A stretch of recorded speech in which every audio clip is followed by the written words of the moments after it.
पढ़ेगा इंडिया तभी तो आगे बढ़ेगा इंडिया। हमारा देश गुरुकुलों का देश है, दुनिया का सबसे ओल्डेस्ट एजुकेशन सिस्टम, और आज वर्ल्ड की ऑलमोस्ट हर बड़ी ऑर्गेनाइजेशन में कहीं ना कहीं भारतीय जरूर है। ये एक टेस्टमेंट है इंडियन माइंड का, और इसे सबसे ज्यादा इम्पैक्ट करता है हमारा एजुकेशन सिस्टम, जो इसे मोल्ड भी करता है और अगर ठीक से ना हो तो बिगाड़ भी सकता है। 2020 में गवर्नमेंट ने एक बहुत बड़ा डिसीजन लिया जब उन्होंने इंट्रोड्यूस किया नेशनल एजुकेशन पॉलिसी 2020। आज़ादी के बाद 1968 में सबसे पहली एजुकेशन पॉलिसी को फॉर्मुलेट किया गया था, जिसका मेन ऑब्जेक्टिव था कंपलसरी एजुकेशन 14 साल तक के बच्चों के लिए। उसके बाद 1986 में सेकेंड नेशनल एजुकेशन पॉलिसी लाई गई, जिसका मेजर फोकस बना अलग अलग सोशल ग्रुप्स में लिटरेसी डिस्पैरिटी को कम करना।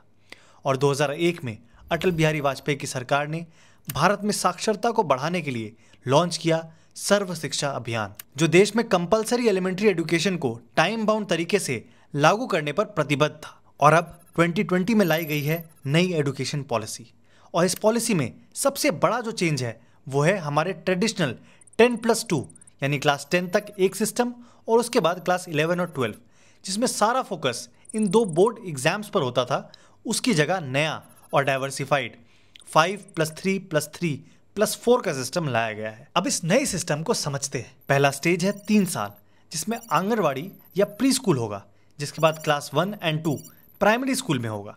यहाँ मेन फोकस होगा एक्टिविटी बेस्ड लर्निंग, यानी किताबों से हटकर कुछ कर कर सीखने पर। सेकेंड स्टेज है प्रिपरेटरी स्टेज, जो क्लासेस 3 से 5 तक होगा। इन क्लासेस में बेसिक सब्जेक्ट्स जो हर इंसान को जानने चाहिए, जैसे speaking, reading, writing, physical education, languages, art, science and mathematics, इन सब से बच्चे को इंट्रोड्यूस करवाया जाएगा। थर्ड स्टेज में मिडिल क्लास, जो क्लास 6 से 8 इंक्लूड करेगा, जिसमें स्टूडेंट्स को एब्स्ट्रैक्ट कॉन्सेप्ट्स ज़्यादा डिटेल में पढ़ाए जाएंगे और मेन सब्जेक्ट्स होंगे mathematics, science, social science, arts और ह्यूमैनिटीज़।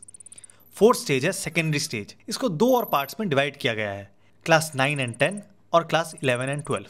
इस स्टेज में बच्चे को उसके इंटरेस्ट के हिसाब से कुछ सब्जेक्ट्स चुनने की आज़ादी दी जाएगी, जिससे बच्चे स्पेशलाइज्ड नॉलेज और हायर स्टडीज़ के लिए तैयार हो पाए। बोर्ड एग्जाम्स को भी नए करिकुलम के हिसाब से रीडिज़ाइन किया जाएगा और उसके लिए नई बॉडी बनाई जाएगी, जिसका नाम होगा परख, performance assessment, review and analysis of knowledge for holistic development. इस चेंज से अपने आप को अडेप्ट करने के लिए 2 अटेम्प्ट्स मिलेंगे और इन एग्जाम्स को 2 पार्ट्स में डिवाइड किया जाएगा, ऑब्जेक्टिव और सब्जेक्टिव। अब ये चेंजेस सिर्फ स्कूल एजुकेशन तक सीमित नहीं है।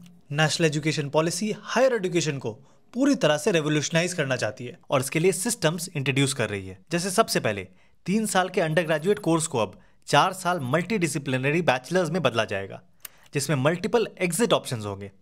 इसका मतलब यह है कि आपके लिए ज़रूरी नहीं होगा कि 4 साल पूरे एक बार में आपको कंप्लीट करने हैं, और आप उसके पहले भी छोड़ सकते हो और उस पीरियड का आपको क्रेडिट मिलेगा, और 1 साल कंप्लीट करने पर भी आपको उसका सर्टिफिकेट मिलेगा। अब ये जो 4 साल वाला कोर्स है, उसे आप इस तरह देखो कि 3 साल में आपकी डिग्री जैसे पहले कंप्लीट होती थी वैसी ही होगी, बस अब 4th साल में आपको रिसर्च करने का मौका मिलेगा उसी सब्जेक्ट में जिसमें आपने 3 साल पढ़ाई की है। इससे हमारे देश के रिसर्च को काफी बूस्ट मिलेगा। अब एक और प्राइमरी इंस्टीट्यूशन, जिसे higher education commission of India कहा जाएगा, को एस्टैब्लिश किया जा रहा है, जिसके अंडर 4 इंपॉर्टेंट टास्क होंगे: रेगुलेशन, एक्रेडिशन, फंडिंग और एकेडमिक स्टैंडर्ड सेटिंग। और ये 4 फंक्शन के लिए 4 अलग बॉडीज बनाई जाएगी। पहली है national higher education regulatory council for regulation, दूसरी national accreditation council for accrediting institutes, तीसरी higher education grants council for finance and funds, और चौथी general education council to create a framework. ये सब HECI के अंडर ही आएंगे। इसके अलावा 2 और institutions, the national council for teacher education, जो टीचर्स की ट्रेनिंग करेगी, और NTA, जो JEE मेंस, नीट के अलावा बाकी सारे सेंट्रल एग्जाम्स भी कंडक्ट करवाएगी। इसके पहले कि हम इम्प्लीमेंटेशन की ओर बढ़े, NEP के लॉन्च के बाद से ही इसके फ्यूचर पर काफ़ी सवाल उठने लगे थे। सबसे पहले तो था सेंटर का कंट्रोल। NEP के पूरे फैसले सेंट्रल गवर्नमेंट के पास है। अब इससे किसी भी स्टेट गवर्नमेंट का एजुकेशन पर से कंट्रोल काफ़ी कम हो जाएगा। साथ ही चेंज कोई छोटा मोटा तो है नहीं, पूरे सिस्टम को ही बदलना है, और ये चेंज स्टूडेंट्स, टीचर्स, पेरेंट्स सबको अफेक्ट करेगा। इसीलिए इससे सबको समझाना, ज़रूरत के हिसाब से इम्प्रूव करते रहना बहुत ज़रूरी है। अब किसी भी एजुकेशन सिस्टम का बैकबोन होता है उनके टीचर्स, और इस नए सिस्टम के हिसाब से टीचर्स को ट्रेन करना अपने आप में एक चैलेंज है। उन्हें नए सब्जेक्ट्स, ट्रेनिंग के मेथड्स और पैटर्न समझाना ताकि वो सरकार के विजन को सही ढंग से साकार कर पाए। अब मान लो सब लोग तैयार हो गए, उसके बाद भी हम दुनिया की सबसे बड़ी आबादी है जिसमें 28 स्टेट्स, 8 यूनियन टेरिटरीज, हजारों लैंग्वेजेस और उन्हें बोलने वाले अलग अलग लोग हैं। इन सब तक सेम क्वालिटी एजुकेशन पहुंचाना, वो भी सही ढंग से, तभी एनईपी को सक्सेसफुल माना जाएगा। सरकार को इन सारे सवालों के जवाब अब ढूंढने पड़ेंगे, क्योंकि क्लास अब सिर्फ थ्योरी की नहीं बल्कि प्रैक्टिकल की भी शुरू होने वाली है। अब इस सिस्टम को लाने के लिए सरकार ने कुछ स्कीम्स भी लाना शुरू कर दिया है। ठीक ढंग से पढ़ने के लिए सबसे ज्यादा जरूरत है अच्छे स्कूल्स की। इसीलिए पीएम श्री योजना के तहत 14,500 से भी ज्यादा स्कूल्स को एनईपी सिस्टम के हिसाब से अपग्रेड और मॉडर्नाइज किया जा रहा है, स्मार्ट क्लासरूम्स और प्रैक्टिकल लैब्स के साथ। अब जैसा कि हमने जाना कि हमारा देश एक डाइवर्स देश है, या अलग अलग बिरादरी के लोग हैं, और कुछ लोग जो बहुत बैकवर्ड सेक्शन से आते हैं, उन सब के लिए समग्र शिक्षा, इसके तहत एक ऐसा माहौल बनाया जाए जहां सब लोग कंफर्टेबल हो पाए और हर एक बच्चा, फिर वो किसी भी एरिया का हो, किसी भी कास्ट का हो, उन सबको प्रॉपर और सेम क्वालिटी एजुकेशन दिया जाए।